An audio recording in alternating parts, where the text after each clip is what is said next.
There is a striking resemblance between the act of love and the ministration of a torch.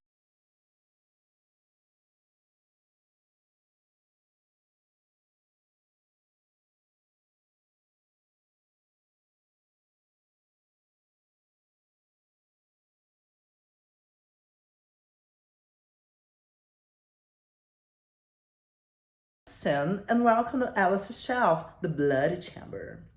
So guys, this is a good day. We'll start talking about this ensemble of short stories written by Angela Carter, which is called The Bloody Chamber. And in it, she rewrites a bunch of the famous fairy tales and she turns them into a horror feminist story. So, the first one we'll talk about is the one that gives the name to the book, The Bloody Chamber. Let's start talking about the plot. The story is about this woman who has just gotten married to a very rich man who has had 3 wives before her. She is now moving to her new house, this big castle in which he lives in. And when she gets there, she gets a gift, which is a ruby necklace that stays around her throat. And the bed in which they'll sleep in and have sex in is surrounded by lilies. So they have sex for the first time, and then the man just falls asleep. On like the following day, he has to leave because he has to work on some things outside the country, and he leaves her alone.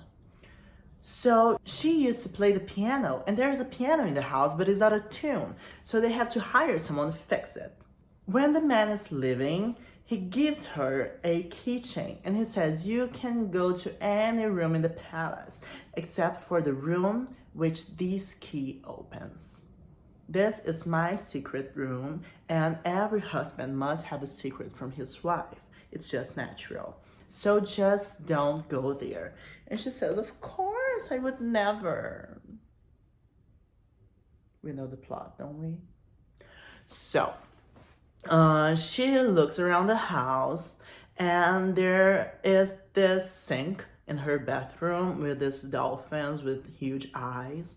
And she calls her mother and she starts to cry about everything in the castle. And she says, like, oh, there's this sink in the bathroom and it has dolphins with huge eyes. And her mother is like, girl, you okay? So yeah, then she decides to explore the castle. The people who work in the castle are seen by our protagonist as puppets because they all work for the man. They all work for the man. And she feels like they're all against her. And she starts exploring the rooms and whatnot. And then the new piano tuner comes in, and he is a blind man. And he is fixing the piano and everything.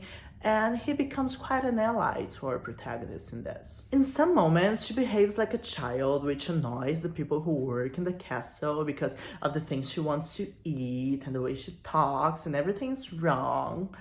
And we'll see that that's a motif throughout the Blood Chamber, this idea of how a woman's supposed to behave and the limits between innocence and womanhood. So this is already a first glance to what's there to be expected. So she goes through the castle and she looks into the rooms and everything until she finally finds the room which opens with that key. She obviously goes in, and there is the Bloody Chamber. We'll discuss a little about what that title means, but only when we get to the last story. So I guess you have to watch every video in the channel.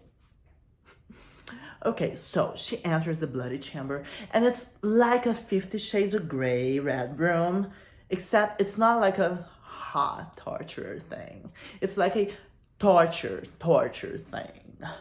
And she finds the corpses of the 3 ex-wives. The second ex-wife, the first she finds, and she is lying dead with a smile on her face. The second body she finds is the first ex-wife, and she only finds a skull. And finally, she finds the body of the third ex-wife, Carmilla. And we'll talk about it in a second. And when she opens one of his toys, she finds the body and it's dripping in blood. So the key falls and it gets wet in blood.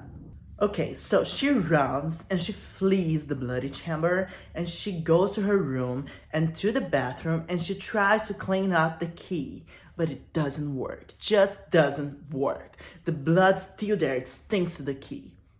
And then she finds out her husband's back. His meeting has been adjourned, so he's back in the house.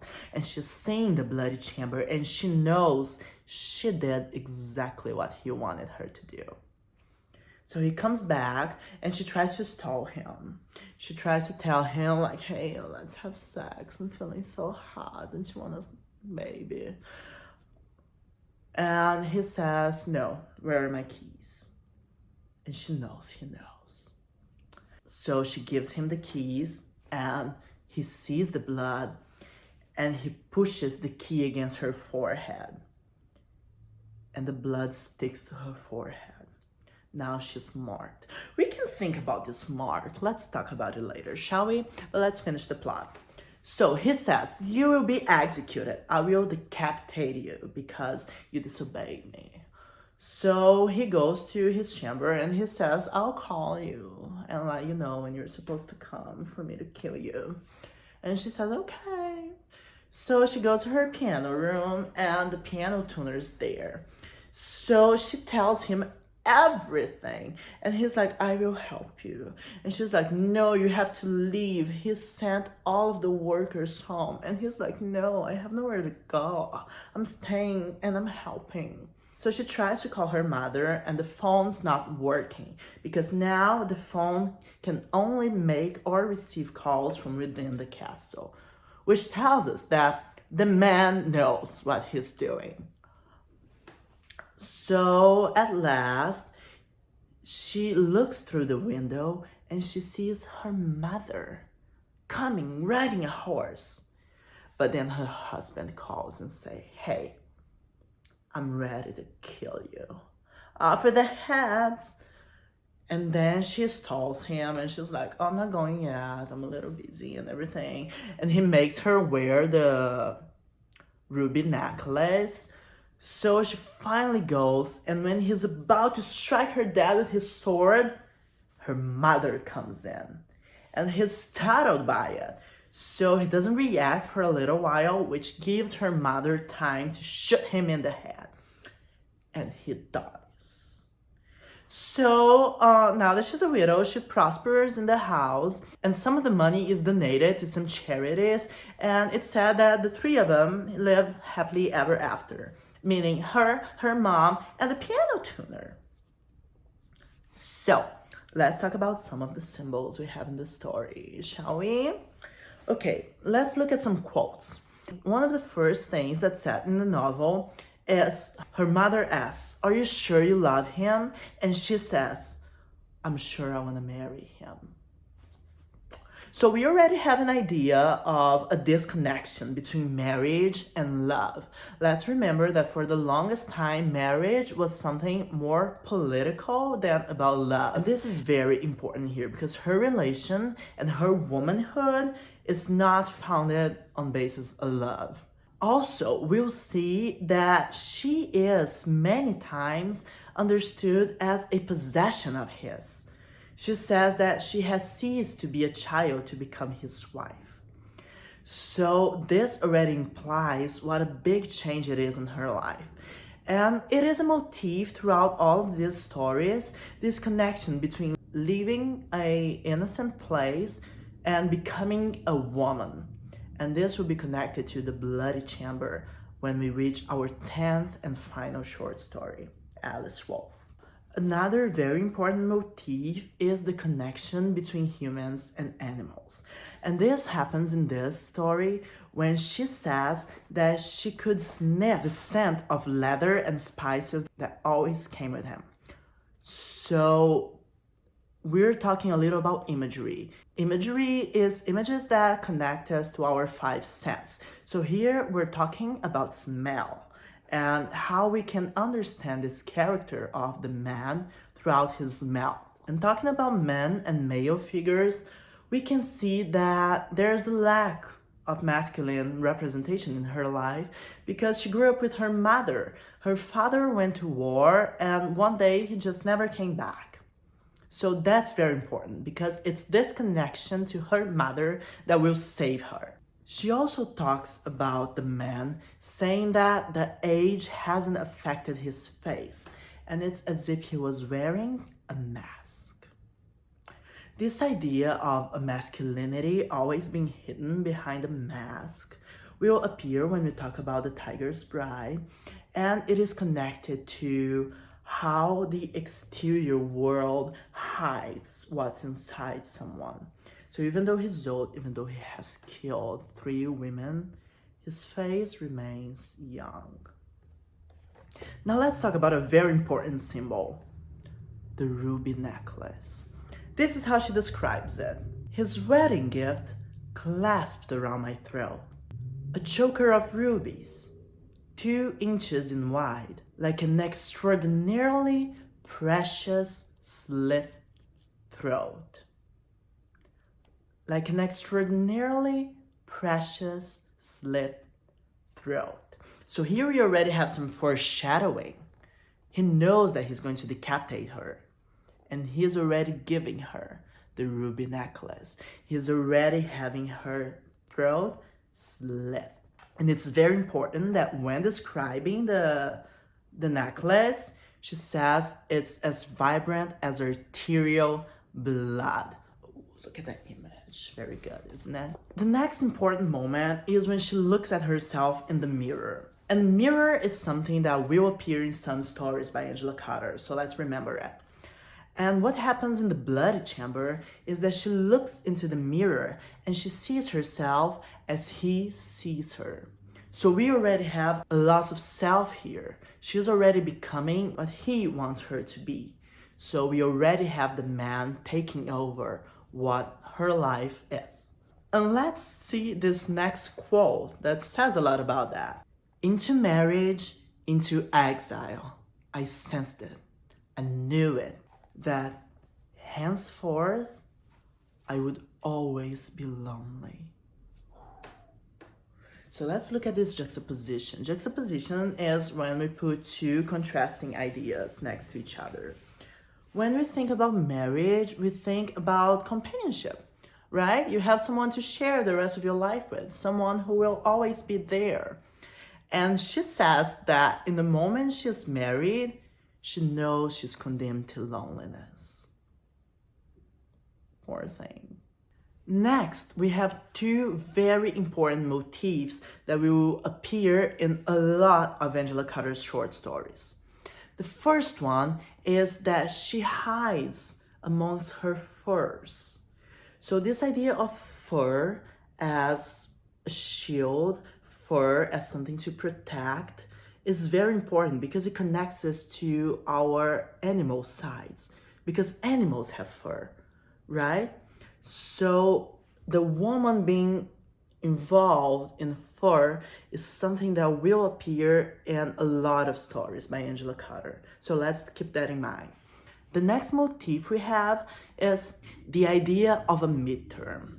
In her work, Angela Carter talks a lot about the place of the woman in our masculine society, and she always places the woman in this middle ground because she is forbidden of being fully herself because of society, because society expects her to be what is prescribed by male, but she will never be that because she's not.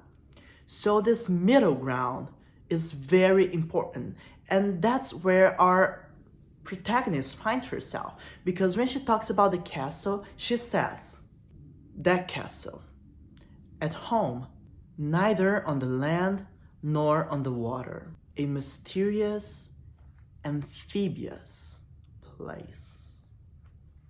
Great imagery, isn't that? Amphibious place. So she's in this middle ground and this place of not being certain of anything. That's what that means. She's in a place of lack of certainty. So let's talk about the castle and her bedroom. Her bedroom is surrounded by mirrors and lilies. And the lilies are very important because later on the story, she says that that whole bunch of lilies build a embalming parlor. So it's the place of sex, the place of pleasure, and the place of death, all in one. The man has a lot of books, and those books tell us what he thinks of women. She mentions some of the titles, and that's a foreshadowing to what's gonna happen. Throughout what he reads, we get to understand what his personality is, what he thinks of women. And he calls his books grown-up toys. When they're having sex, he kisses the necklace before kissing her. So her death is more exciting to him than her. And also, she doesn't want to have sex in broad daylight, but he says, all the better to see you. Which is a quote from The Little Red Riding Hood, which is one of the stories Angela Carter has worked the most with. And remember that in The Little Red Riding Hood, the wolf is a symbol for maleness and a male figure to have sex with a girl. So it is very important for him to say, all to see you better, while she says that her necklace was biting into her neck. After they have sex, it is said that he looks as if they had just fought. So look at this interesting comparison between sex and a fight. She didn't want to have sex. He wanted to have sex. And now, after everything turned out the way he wanted to, it's as if he had just won a fight. Look at how devoid of love this relationship is. And also, he tells her that she was his first virgin. And that's when she understands that her innocence is what captivated him. Which is funny because after that, she says that that her innocence captivated him, in which he sensed a rare talent for corruption. So the more innocent she is, the better she'll play his game the way he wants her to. Which is exactly what she ends up doing, right? And funny thing, we just talked about the comparison between sex and fight and how she didn't want to have sex with him. And after the first time, she starts getting horny. So she wants to. And she says a beautiful quote, which is, I lay in bed alone. I longed for him, and he disgusted me. So look at this lack of connection between the people having sex and the act itself.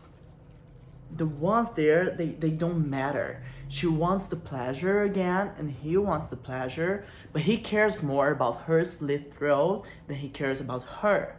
And she cares more about the sex than she does about him, because he disgusts her. Now let's go back to a topic which I mentioned before. His third wife was named Carmilla. Now, who is Carmilla? If you have never heard of her, Carmilla is one of the most famous vampires in history. And it became a book. We can talk about it if you want to, drop it in the comments.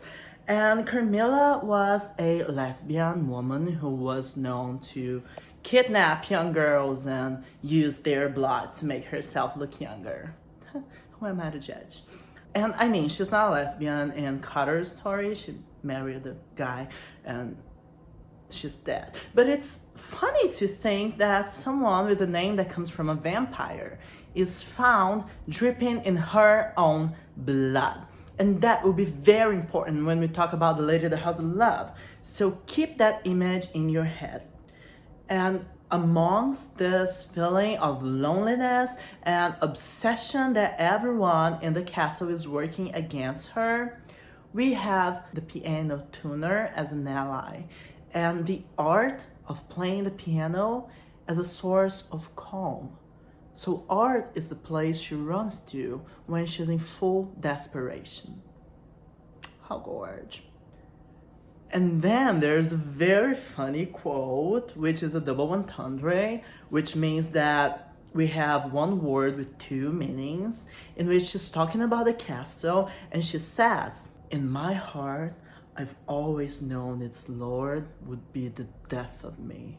And it's funny because in her heart, she knew that this marriage would be the death of her life as a metaphorical thing. She would be his possession. She would surrender her childhood and her innocence into being his wife. But actually, it turns out that it might be her actual death. So that's a very fun word game that Carter plays with. When she says that she only did what her husband knew she would, we have an idea that is connected to the Garden of Eden because her husband is set as this God. He's the Lord of the castle. Everyone works according to what he wants. And then she says, "I only did what I knew he would, like Eve." So here she's questioning the whole plot of the Garden of Eden, in which, oh, the woman made a bad choice, the woman bit the apple, the woman brought the curse on humanity, which God always knew she would. So she's questioning this idea of power, because her husband and God had ruling power over these women, over her and Eve, and yet they are seen as the one who made the mistake, even though there was no option. Look at how she's arguing with the image of God in the Bible. Beautiful. And what makes the mother come? How does the mother know she's supposed to come? Because the protagonist cried about the dolphins in the bathroom sink, and she had never cried before. Her mother says that ever since she was a child and throughout her teenage dreams, she never cried. So when she cried because of dolphins in the sink, her mother knew she wasn't crying because of that. She was crying because of something else. And this is a feminine connection between the mother and daughter that saves our protagonist in the end. So even though we have a male figure in a position of God, of excellent power, the connection between a mother and a daughter saves the daughter from the foreshadowed imminent death.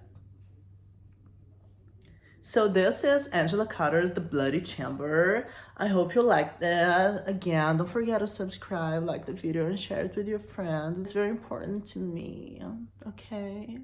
And I'll see you next week, in which we'll talk about Come Watch the Sunset. And in a month, we'll talk about the courtship of Mr. Leon. Remember, life's a sim.